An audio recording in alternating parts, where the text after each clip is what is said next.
So today, for this panel, this is just going to be very short, and we'll just go straight to the conversation.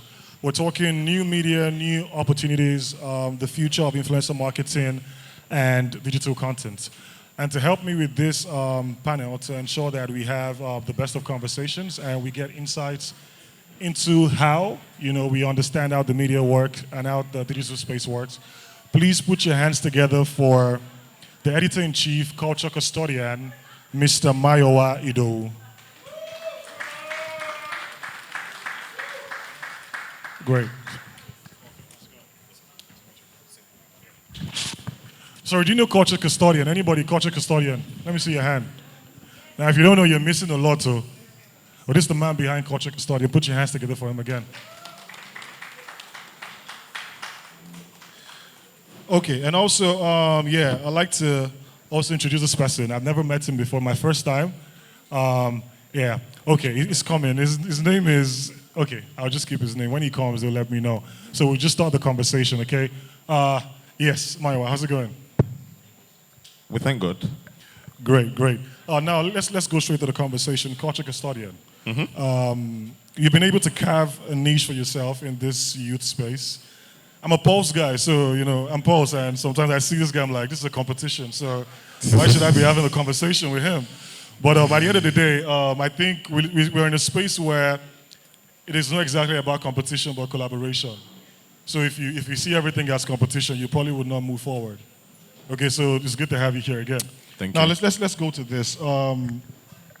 What type of content and storytelling, or what would you say define your processes or lines as cultural custodian, different from every other, media outlets on social media?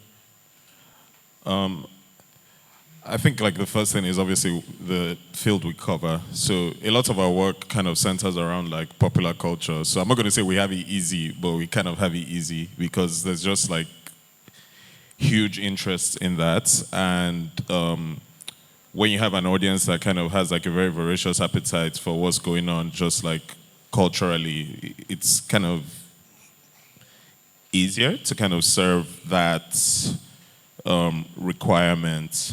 What's the other part of the question? Yeah. I mean, so what defines culture custodian? Because the truth is there are a number of media blogs. I don't want to use the word blog because it makes it sound Insta-bloggish. Yeah, it makes it sound shout out to Insta-blog. It makes it sound less serious. Yeah, it makes it sound, yes, less on, yeah. So what defines culture custodian? What makes it different? I think the first thing for us is just the quality. So, I mean, you said it, you're a Pulse guy. You guys are focused more on quantity. Oh, wow. Okay. No, it's fine. I mean, we're throwing shades now, right? No problems. Go ahead. Don't mind me. We're more if it's that we'll run 4 posts today, we'll run 4 posts today and that's it. That's because we care about the quality, we care about how it looks. So I think the first thing is prioritizing quality over quantity. Because I think the other thing we feel is that's a losing battle. If we want to go head to head with all the guys who prioritize quantity, we will lose. Right. Because we just don't have the facilities or the machinery that those guys have. So the benefit, the advantage we have is that I would say there's audience trust. Right. So I can't count the amount of times people tell me, it's oh, if you guys say something, I take it as the law. And I'm yo, bro, we don't know what we're doing. Pack it a little bit. But I think, the obsession with quality kind of is the defining value. So would you say that quality is lacking in the new media space? I mean, which is why you came on board anyways. I mean, when we say quality is lacking, I think part of it is also an audience thing. Okay. So our people don't like reading, no offense. Right. So sometimes you kind of even see it just in the quality of the engagement. So it's you put something out and someone will respond. I'll give an example because it's happened today, literally as I was here. Right. So we published an article titled, "Is Wizkid Losing Momentum?" If you read it, I think it was very reasonable. Within 10 minutes, there were 50 comments saying, "God punish you. Davido sponsored this." And it's bro, did you read the article? If you read the article, there's no way that would be your takeaway. So I think part of it is, okay, also like, you understand that this audience, like sometimes there are things that they prioritize, and so you kind of have to walk around that. So I would definitely say there is like a quality problem. Okay. Now you talked about audience feedback, Yeah. because that could come about feedback, right? Yeah. So then, how do you use this feedback or insights from the audience to shape certain content you put up on your platform without losing your, the unique voice of culture custodian? So that's what you just described is like a battle we're always facing. Right. Because what will happen is, again, to use an example like that I just cited, is, okay, we want to run this. So editorial is like, yeah, we've done this piece. It'll trigger conversation. And the social team are going to be like, we're going to lose followers. Right. Because people are going to see it and going to tell us, oh, yeah, well, I'm following you guys because we just don't like what you said. But I think for us, it's kind of like there's a trade-off. So part of it sometimes is also in the framing. So is there a way that you can frame something that kind of like dumbs it down a little bit where it's not as... So if we said, instead of is Wizkid losing momentum, it's like, where does Wizkid stand in the industry today? Right. Like maybe the reaction might have been like less polarizing. Right. But yeah, it's that like element of trying to, I guess, Okay. Put your hands together for Mayowa, please. And as Mayowa was talking, my second guest came. I mean, he's late for this event, so I have to mention that first. It's my big brother, so just pardon me. I'm a very straightforward guy. Ladies and gentlemen, put your hands together for Mr. Seun Oluyemi, popularly called Otumba. Put your hands together for him. Thank you. Have you guys ever seen Robbing Minds? Mm-hmm. Anybody robbing minds? Let me see your hands. Now we know the guys that don't watch TV. Anyways, this is the man. Can you ask them again? Yeah, has anyone seen Robbing Minds on Channels Television? Okay. Wow. So what happened before? Oh, okay. So this is the man. This is the senior producer behind Robbing Minds. Put your hands together for him again.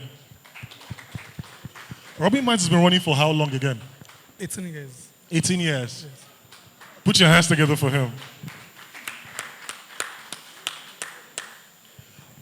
First off, I think I'm not selling myself. I'm just saying, I know Ebuka has been doing it for a long time. Ebuka has been doing it for more than 12 years. For more than 12 years. Don't you think? I mean, just saying. I'm not saying anything, but I'm just saying, Sha. I mean, if you think about it, you might, just saying. But anyways, so let's have the conversation now. Yeah. You've sort of been in traditional media and digital media. You've been able to juggle both both spaces. Can you let us know what has been the major challenge, especially moving from traditional to digital, in a space like this? Yeah. Yeah. So I've been thank you very much, and thank you for having me. Yeah. So I've been producing for like 18 years, and when I started producing, I produced young content that is focused on young people. I think I was producing Mingle, Box Office Africa, Eat on TV, all the Goldmine content at the time.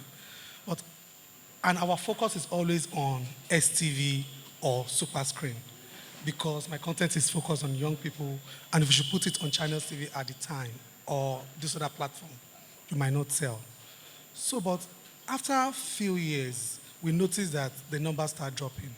And the numbers start dropping because young people stop watching TV. They are now online. So when I moved from all of this content to Robbing Minds in 2013, January 6, one thing that we did was to create a platform that can support the TV. Because obviously, young people are online, they're not watching TV. Maybe sometimes when I just go on Twitter, I'll see that they're tweeting something else, not the show. So what we decided to do is we live tweet. And all these live tweets, for a very long time, for about, let's say, since 2013 till date, we've ensured that we live tweet the show. So what we did was we married both worlds, the world of the old media and the new media together. After the live tweet, what I did was to ensure that these people that are pulling these numbers online, they embrace the show. So some of the things that we did is to ensure that we have people like Tolu Ogunlesi, for example. It was big on Twitter. We organize shows like social media noisemakers, Omojua, Dada Olusegun, all of these people to come on the platform to come and talk. Now, people have not seen all of these guys. And young people are on Twitter, but they don't want to watch Robbie Mines. With the influence of all of these influencers, so to say, at that time, they're not even calling themselves influencers. We call them social commentators. So with the power that we're able to pull all of these people, we are able to win the online audience. That is how the growth of Robbie Mines moved from point A to point B. And some of the things that I also want to make one point. Some of the things that is also very, very important that we are able to do at the time is that we engage all of these people. We engage them, and we don't engage them in the way that they want to be engaged. So just look at this room. Imagine that you want to engage young people you want to discuss politics, and you decide to bring Davido, Burna Boy, and Two-Face. That politics conversation would blow.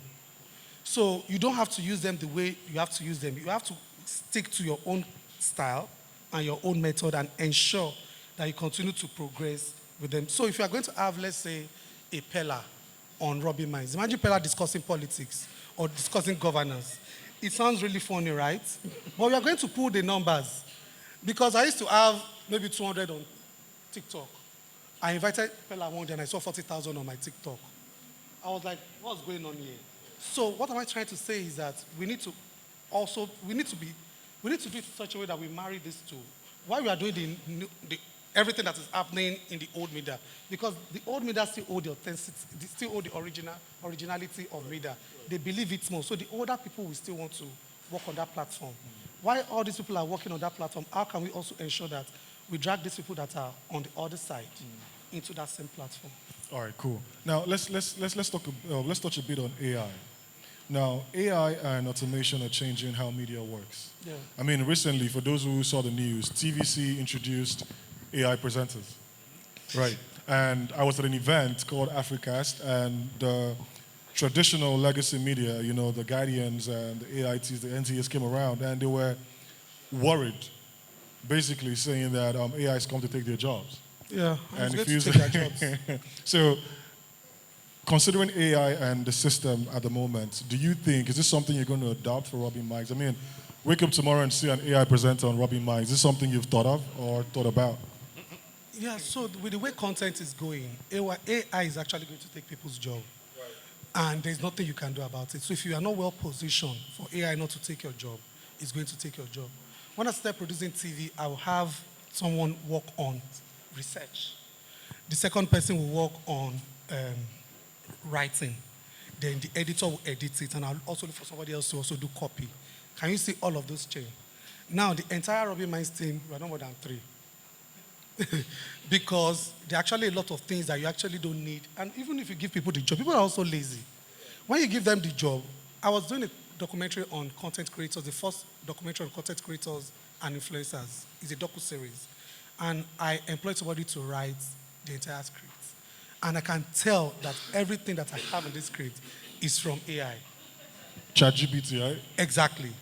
And I was like, no. So what am I trying to say is that AI will continue to function, will do what AI would do, and human being need to do what human being would do, because there are things that AI also cannot do.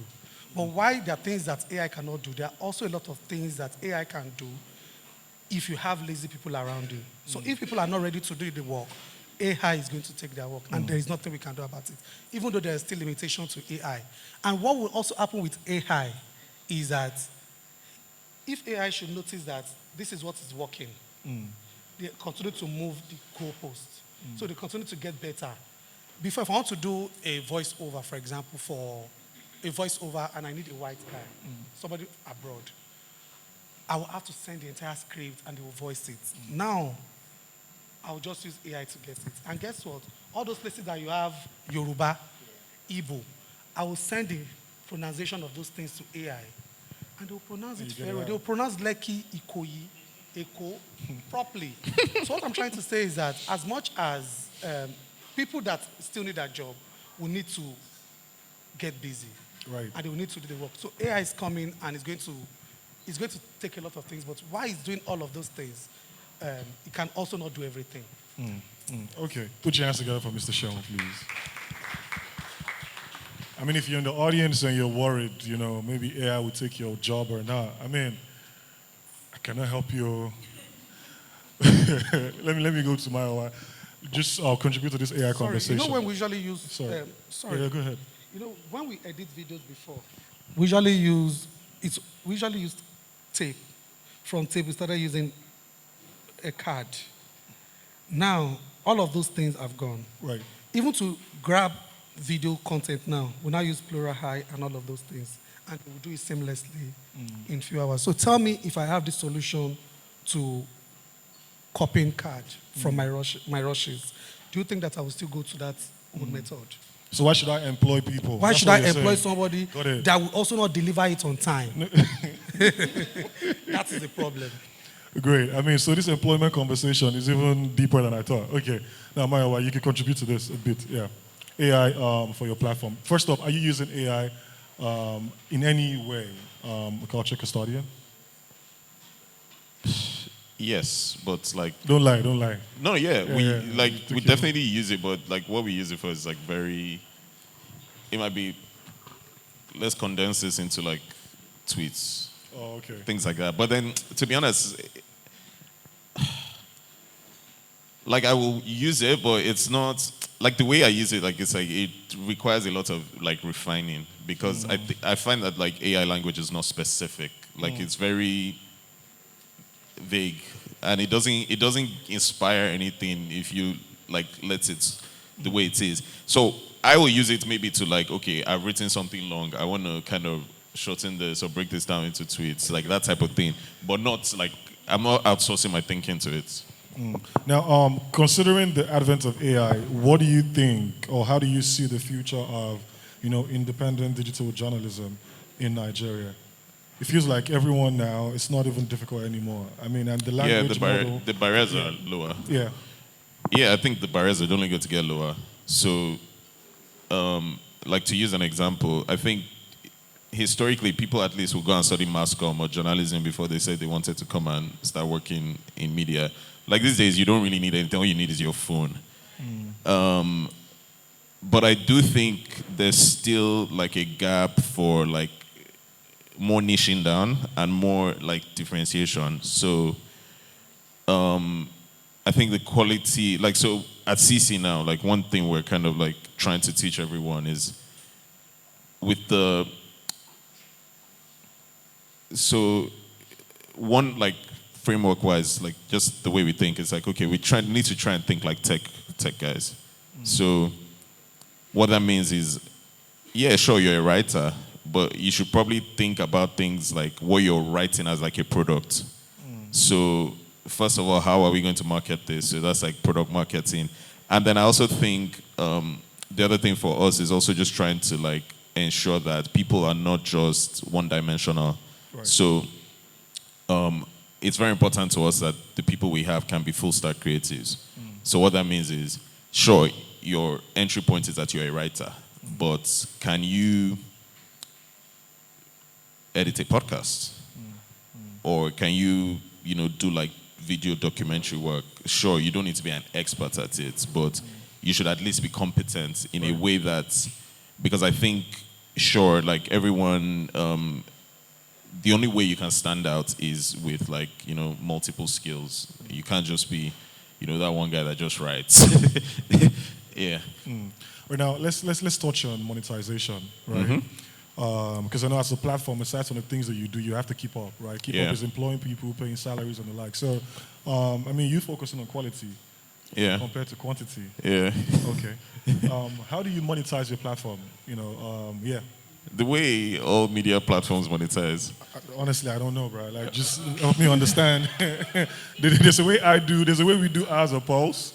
I don't know if it's the same thing you're doing, because now, the model is different. So yeah. I mean, it's the same thing. Like everything we have in that sense everything is a billboard. Newsletter is a billboard. Okay. Instagram is a billboard. Okay. TikTok is a billboard. Twitter, billboard. Website, billboard. And then sometimes part of it is also events. Oh, okay. So, I mean, if people don't know, this Saturday, let me even use this one to sell markets. On Saturday. Wait, before you go ahead. Nene, is this allowed? All right, please. Yeah. I Okay. just need to be sure. Go ahead. Yeah. On Saturday, I'm going to be interviewing Tunde Onokaya for Overnight Success Live for the first time. So Great. I'm going to be talking to him about his journey from Ikorodu to all the amazing, That's cool. all the amazing things he's doing. So yeah, that one now is also Yeah. a billboard. Yeah, I paused. We try to do that. It's Saturday, right? We'll try to do it on Thursday. Yeah, so that, I mean, thanks for telling me. I think it makes a lot of sense. I mean, it's collaboration, right? That one is not collaboration. We'll fight. Nene, so you can invoice him. So yeah, Mr. Shehu, let's just round off with this. Let's talk about YouTube, right? So I know that a lot of people have gone on YouTube now. People don't even know how YouTube works. Everyone just feels like they can make some dollar, on YouTube, and it's bonkers sometimes when I think about it.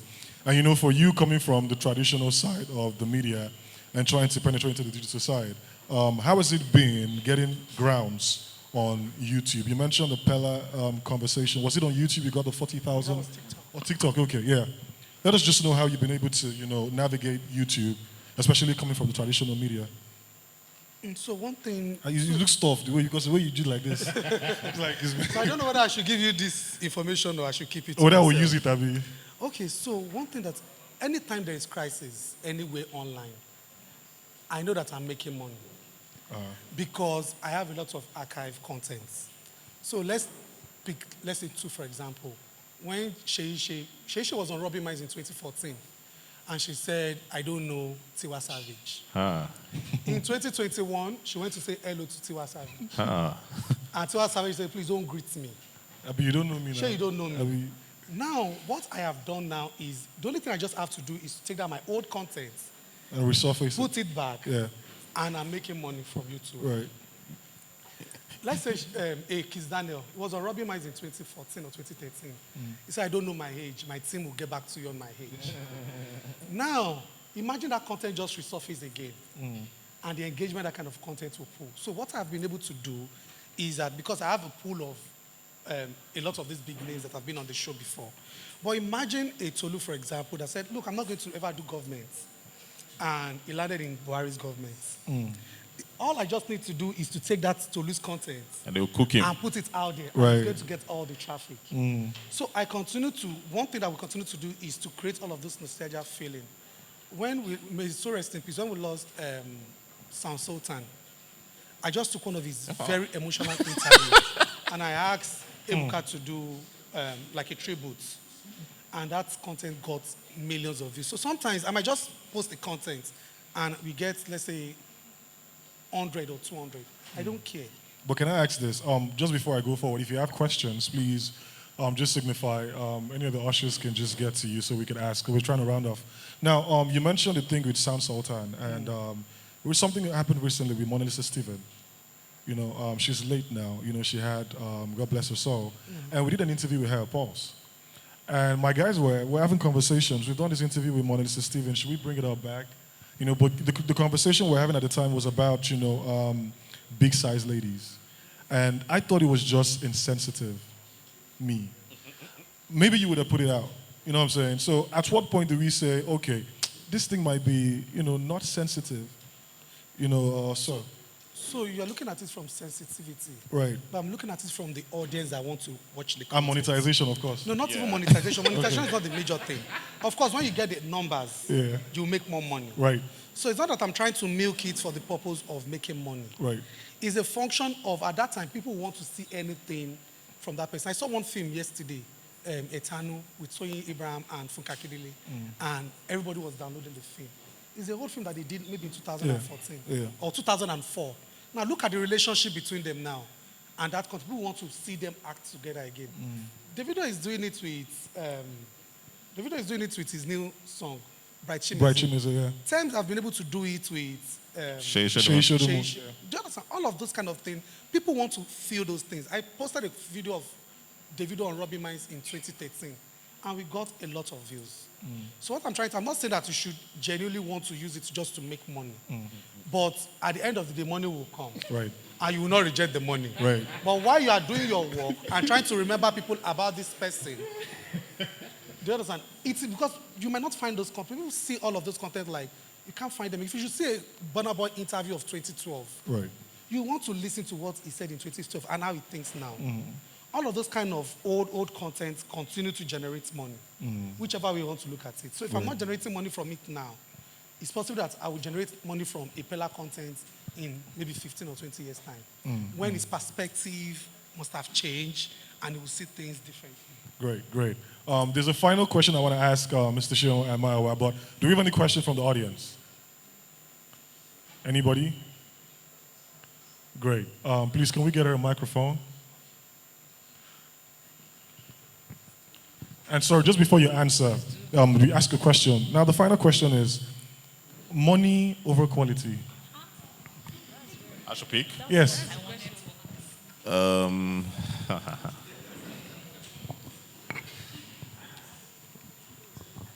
Tough question. Very It's a tough question. Yeah, I know. I think I'll pick quality. Quality, right? Yeah. Okay. Mr. Seun. You know what I'll pick now is quality. No, because if there's quality, the money will come. Yeah, because was there every time. If there's quality, the money will come.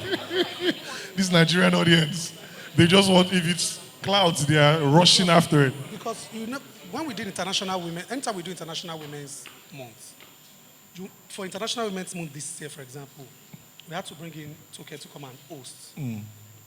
You know what that means? What that means is that we're going to spend money. Right. So as much as it's just a one-day event, I'm not going to compromise on that quality in terms of content, Right. in terms of the direction, and in terms of the traction that it can bring.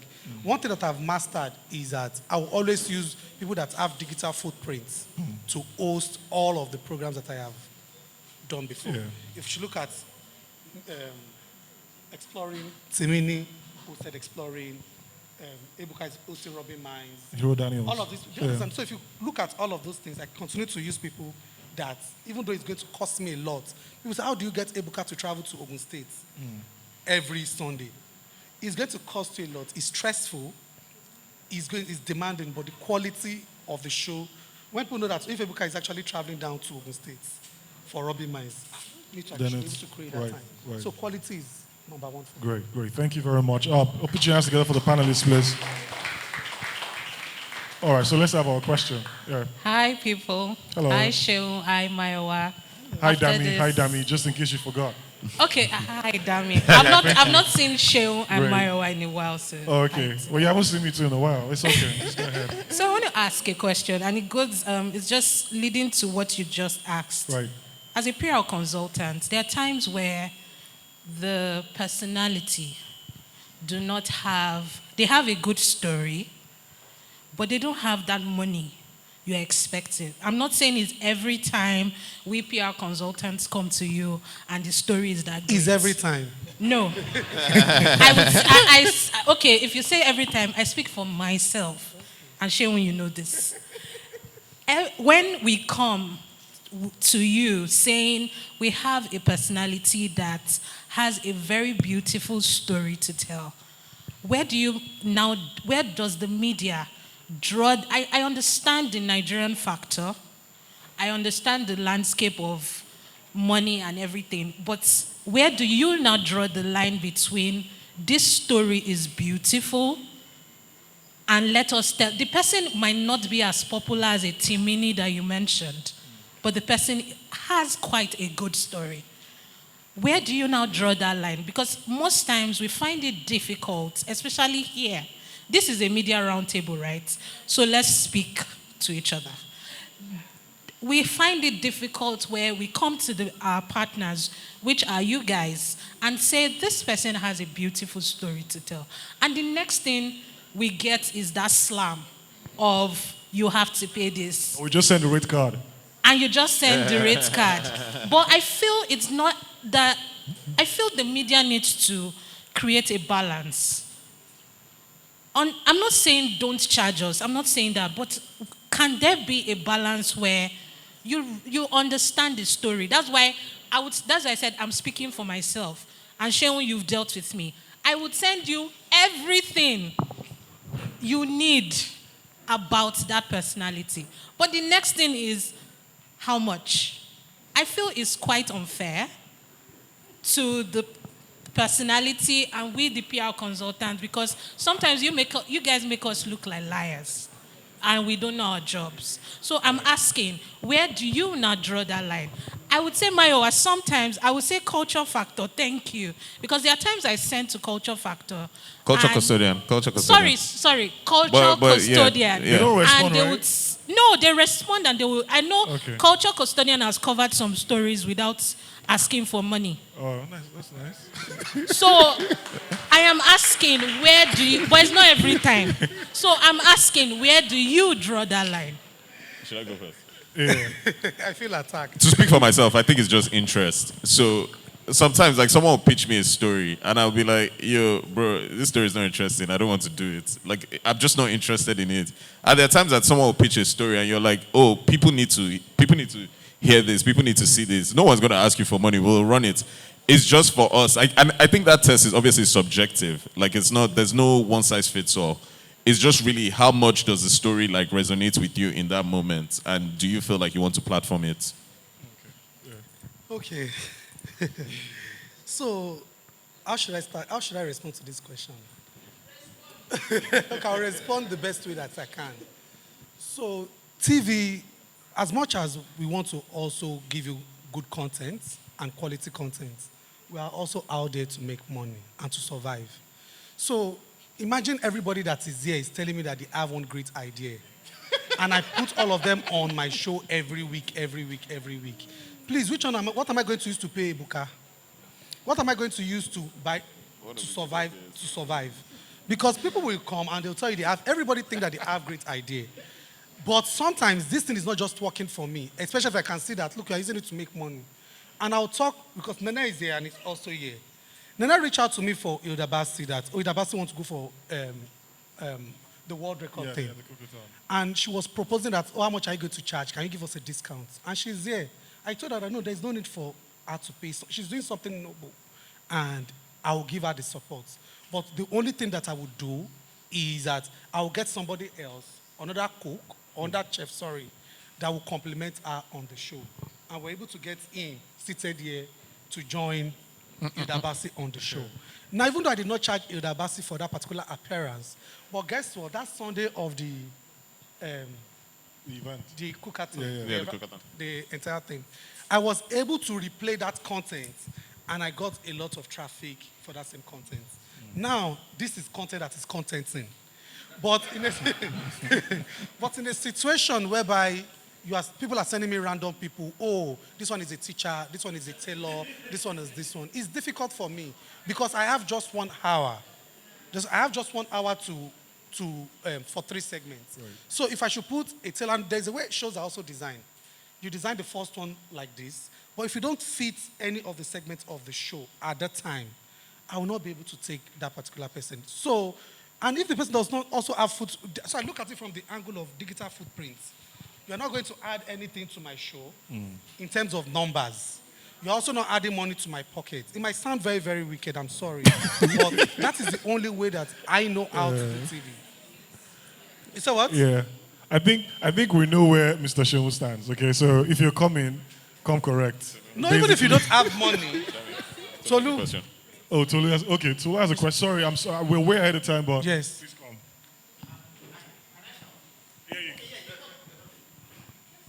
Check.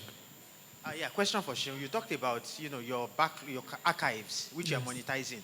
In this age of, copyright and all that, how do you stop anybody from making money off your archives, before you? And we see a lot of that happening, where the videos you see belonging to, I don't know, even NTA, for example, all those old archives, you see them on YouTube, channels dedicated to that kind of content. So how do you stop people making money off these archives that you are building an empire on? So what I do, the way the content also function is that we have a Banky W song, for example, that is The Bed. And we already have permission for that one. So if you are posting it, they would ask you there's a way that we do the tracking. They will ask you that, okay, where's the permission for this song and all of those things.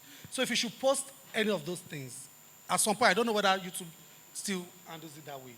If you are posting a content that is not for you, you cannot monetize it. Yes, you can. If it's not your original. They also geo-block it. So if you use content that's not yours, that they can tell belongs to someone else, they'll throttle the reach. People won't be able to see it. There was one time that I was looking for quick traffic. I was posting Big Brother Naija on one of my page. You didn't make any money from it. Of course. They pulled out all of those contents. Oh, well, the time is up. Nene, what can I do? Because I need to give this person the microphone. Just one, right? Thank you very much. Yeah. So this time that I should. Hope this one is not for me again. It's actually is a follow-up question to Tolu's question, right? Yeah. So he asked about copyright, but my question is about image rights. Just like the instance of San Sotan, has there ever been an incident where you post some of your archives and someone comes to you like, you are using my image to make money and then want some shares from it? Or is there an agreement you have with these people before using all this content? So because the content is my content, it's not their content. So if you come into this space now, and any picture that they take here, I'm sure that they have a disclaimer outside that all pictures taken at this event belong to Nene. So Nene can decide to use the content. And Nene, even my own photo. Even our photos and our likeness and all of those things. So in those situations, you've been part of the show. So it's not that I'm just taking your random content. I have his content, for example, when he was on Robbie Mines. Okay. And tomorrow, if you should say something that's that does not fit his belief at the time. Are you making money off it? No, I'm not saying I'm making money off it. I'm just talking about YouTube, how YouTube and streaming works. We can decide to post it again, and it's going to bring the traffic. So the focus is not to make money. The focus is to share the content again. Do you understand? And when we share it again, if money should come, we are not going to reject it. Right. Put your hands together for Mr. Seun, please. And Mayowa. Please, can we jam our hands together for our awesome panelists? Sorry, just before the MC takes off, just so I can round up properly, because he's sold culture custodian, and I want to just sell Pulse. I'm sure we know Pulse already. It's only normal, right? You don't need to. They know you guys. Well, I mean, for those that do not know, so we're doing something to teach people about YouTube, how YouTube works. So we're partnering with Root Category to do that. That's going to happen in July. So for those who don't exactly know how it works, rather than just put your stuff on the platform, you need to understand the ropes, RPMs, insights, and all these things. We'll have you there. It's free, by the way. So we're not collecting money for one. So yeah, you can come and learn. And yeah, we've collected enough. Thank you, guys. Thank you very much. Yeah. Please, a big round of applause. Let's take a group picture. Please, can we jam our hands together louder than that?